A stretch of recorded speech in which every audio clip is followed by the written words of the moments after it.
The apocalypse. As of 2:30 this morning, Lester A is the last living human being. The second to last living human being died in a country halfway across the world in a hospital bed, succumbing to a long, arduous struggle against leukemia. Lester had no means to know any of this, but as far as he knew, he had been the last living human being for 5 years. He lives alone in his house his parents brought when he was born. Not even a pet to keep him company. When Lester woke up, he went about his usual routine for the day. Upon waking up, he went to the basement and checked the inventory of his supplies, marking down any changes on a clipboard by the stairs. While down there, Lester grabbed a roll of toilet paper and assortments of vegetables and fruit, blending them together into a nutrient-rich slurry. The smoothie was a little acidic, but otherwise inoffensive to his taste buds. In the corner of his wood-paneled living room was a rocking chair and at the end table and a bookshelf. Back when he could watch television, most of these books had just been for his own peace of mind, but now he had made his way through 25% of them in a half of a decade.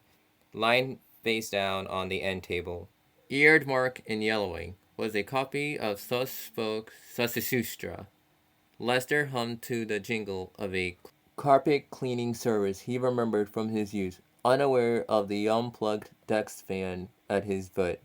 Caught off balance, Lester just barely managed to keep himself from falling face first into his carpeting. Though the same could not be said for his drink.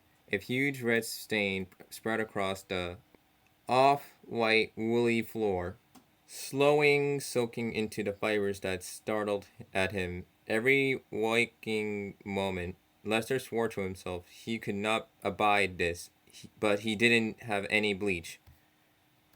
His hand trembled as he squeezed the pistol in his jacket pocket. He bit his lip a few times for a few jolts of sharp pain, both to build up an adrenaline and punish himself for his clumsiness. Around his neck hung his mother's crucifix, a parallel talisman to the ski mask he wore. Lester knew that he was a rare breed, so it was the best to hide the telling hair and skin pigment behind heavy clothing. 6 hours after he became the last Homo sapien upon the planet, Lester stepped out into the cold mid-October morning from his secluded fortress. A few blocks down, he knew there was a convenience store that still had the cleaning products he needed. Maybe some booze to take the edge off. The day that it all ended, Lester was the only man for miles around that could do any looting, so he only has himself to blame if he must go sober. The others could not embabble alcohol, though he wondered how many tried when they first discovered their affliction. A van came down the road that Lester was walking, so he ducked behind the fence of was once his neighbor Fred. Printed on the side in smooth vinyl lettering were the words blood transfusions, types O and E for all in need. Though the others had adopted some of the same terminology for blood types, their fluids were much more viscous and black than that of humans, like some sort of grotesque ice cream truck. The van sat around for a few seconds before driving on, and Lester waited a few more before returning to his trek. In front of the convenience store, Lester stood stiff as an arrow, drawing deep breaths as he prepared to enter the building. The windows were coated with filth and graffiti, far too opaque to see if there was anything inside. Sufficiently steeled, he pushed against the door. A sharp whine of rusty hinges, accompanied by the tingle of bells above him, signaled his entrance. One shot rang out for miles as the door fell back into place. The small thing fell down in the middle of the aisle, still clutching a dented-up can in its tendrils as it kept grasping for the air. Lester had shot in what approximated the stomach. dealing enough damage to encapsulate as it steps into a flanking aisle, leaning down to pick up a hefty container of bleach. He could hear the adolescent thing presailing and hiccuping mute whines. He reasoned that it must have turned within the past couple years, cause it still tried to cry out with the offerings that sat where its mouth once was.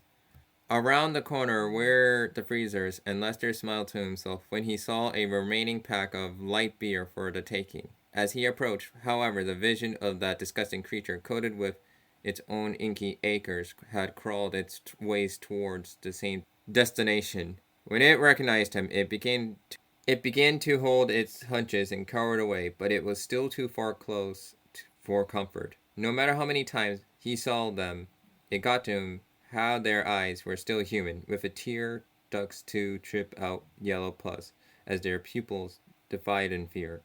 The second bullet went through that right eye. It was mere moments before a single thought projected itself into Lester's mind.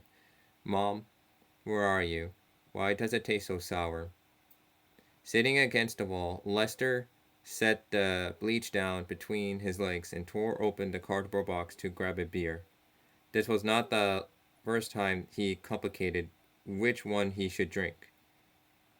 For today at least, Lester A. would remain the last living human being alive, ready to clean up the stain he had left.